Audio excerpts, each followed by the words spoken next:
Ishmael is a philosophical novel by Daniel Quinn, first published in 1992 by Bantam Turner Books. Known for his cultural critiques, Quinn weaves themes of sustainability and the myths of human civilization throughout both his fiction and nonfiction.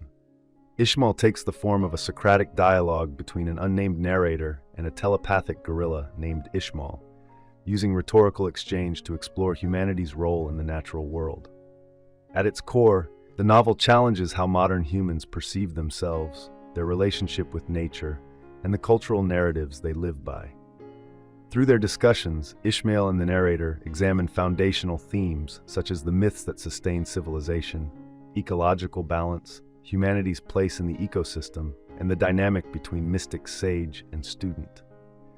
The novel is an example of cultural theory and eco-criticism, analyzing how texts reflect and shape our relationship with the environment. Ishmael is notably the only novel to have received the Turner Tomorrow Fellowship Award, given for its contribution to sustainability awareness. The story begins when the narrator responds to a curious newspaper ad.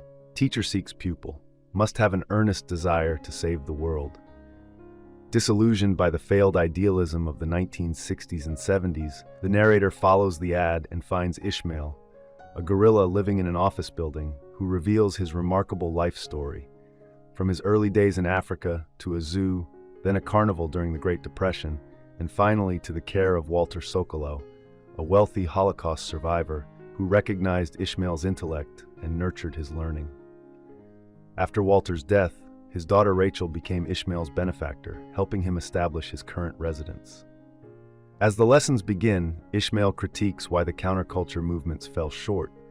People failed to recognize the true nature of their cultural captivity. Together, he and the narrator divide humanity into two groups: the takers, who represent industrial, expansionist societies, and the leavers, indigenous communities who live sustainably and in continuity with ancient traditions.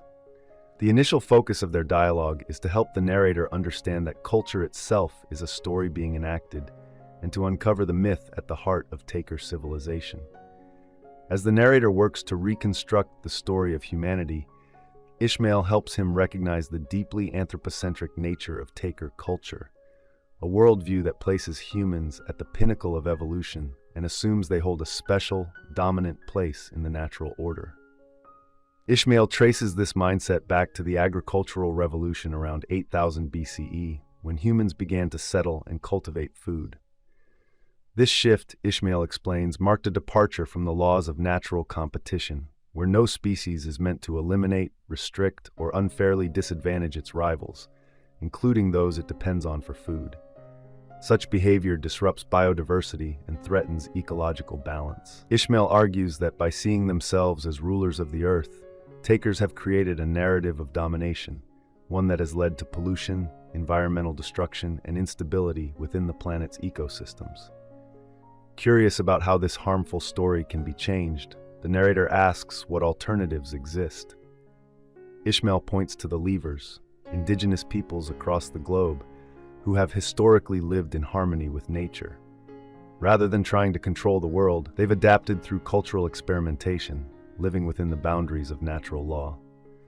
To illustrate the fragility of the taker worldview, Ishmael compares it to early flying machines that seemed to soar until they crashed.